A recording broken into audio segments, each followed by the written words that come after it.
நான் வந்து 1992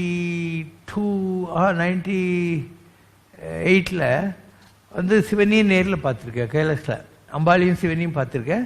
நம்ம பேசுகிற மாதிரி என் பக்கத்தில் உட்காந்து பேசிட்டு இருக்கா. அப்போ சிவன் சொன்னார், உன் கர்மாலாம் முடிஞ்சு போச்சுன்னு. அதனால் யாருமே எனக்கு சொல்ல தேவையில்லை, உலகத்துக்கே படி இழக்கிற சிவனே சொல்லிட்டாரு. பார்வதி கூட பக்கத்தில் உட்காந்து கேட்டுன்னு இருந்தா, உனக்கு எந்த கர்மாவும் பாக்கி இல்லை. நீ எந்த வம்சத்தில் வந்தியோ அவங்களுக்கு பிதிரு காரியங்கள் எல்லாம் செய்யறது தர்மம். ஆனால் நான் உனக்கு எக்ஸம்ஷன் தரேன். ஒரே ஒரு தடவை எள்ளெண்ணையும் கருப்பு எல்லையும் கொண்டு போய் பத்ரிநாராயணன் கோயிலில் கொடுத்துட்டியானா இனிமேல் நீ தேவசம்லாம் பண்ண வேண்டாம், கர்மாலாம் உனக்கு கிடையாது.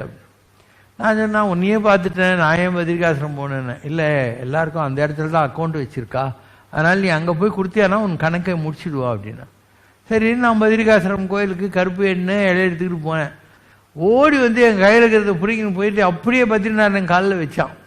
அதனால் எங்கள் அப்பா அம்மாலாம் இல்லை, எல்லாம் ஃபிசிக்கலாக யாருமே கிடையாது. அண்டு நான் தேவசம்லாம் பண்ணுறதில்லை. ஆனால் நீங்களாம் பண்ணணும். எனக்கு எக்ஸாம்ஷன் இருக்குது, அதனால் நான் பண்ணுறேன், நீங்கள்லாம் பண்ணணும். தென்புலத்தார் தெய்வம் விருந்து ஒக்கல் தான் என்றாங்க, ஐம்புலத்தார் ஓம்பல் தலை. உங்களுக்கு வர்ற வருமானத்தில் 5ல் ஒரு பங்கை வச்சு நீங்கள் தேவசம் காரியமெல்லாம் பண்ணணும். உங்களுக்கு அது இல்லறத்தாருக்குள்ள கடமை, அது நீங்கள் பண்ணி தான் ஆகணும். எனக்கு எக்ஸாம்ஷன் கொடுத்துட்டாங்க ஒன்று. ரெண்டாவது, எங்கள் அப்பா இருக்கார் இல்லையா, அவர் வந்து இப்போது அங்கே பித்ருலோகத்தில் கவுன்சிலர்ஸ் இருக்காங்க 12 பேர். அங்கேருந்து டிபார்ட் ஆகிற ஆத்மாங்களுக்கெல்லாம் அந்த 12 பேர் கைடன்ஸ் கொடுப்பாங்க. நீ உலகத்துக்கு போகிற, இப்படி இருக்கணும் அப்படி இருக்கணும் எல்லாம் ப்ரீஃபிங் எல்லாம் கொடுத்து அவங்கள அனுப்புவாங்க. அவர் ரொம்ப வாழ்க்கையில் கஷ்டப்பட்டு பூஜை புனஸ்காரெலாம் விடாத ஒரு நல்ல ஆத்மா.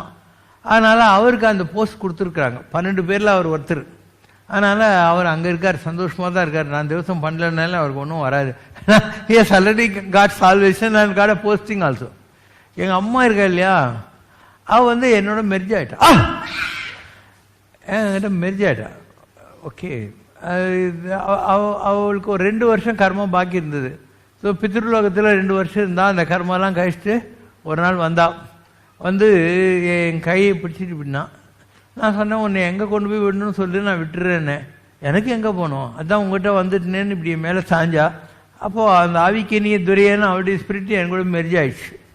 ஓகேவா, அதனால நான் தேவசம் பண்ணுறதில்லை. ஏன்னா அவர் சோலிங்க வந்துச்சு. அப்போ அங்கே உட்காந்துருக்காரு, கவுன்சிலராக உட்காந்துருக்காரு. நமக்கு என்ன வேலை இருக்குது, ஒன்றும் கிடையாது இல்லையா. இதெல்லாம் பெரிய பெரிய விஷயம் நான் சொல்கிறது. இதெல்லாம் நான் சொன்னாக்கா எல்லாம் கல் எடுத்து அடிப்பாங்க. எதுக்கு அந்த வம்பு இதெல்லாம் இல்லையா. இதெல்லாம் சொல்லி தான் நான் இம்ப்ரெஸ் பண்ணணும்னு இல்லைல்ல.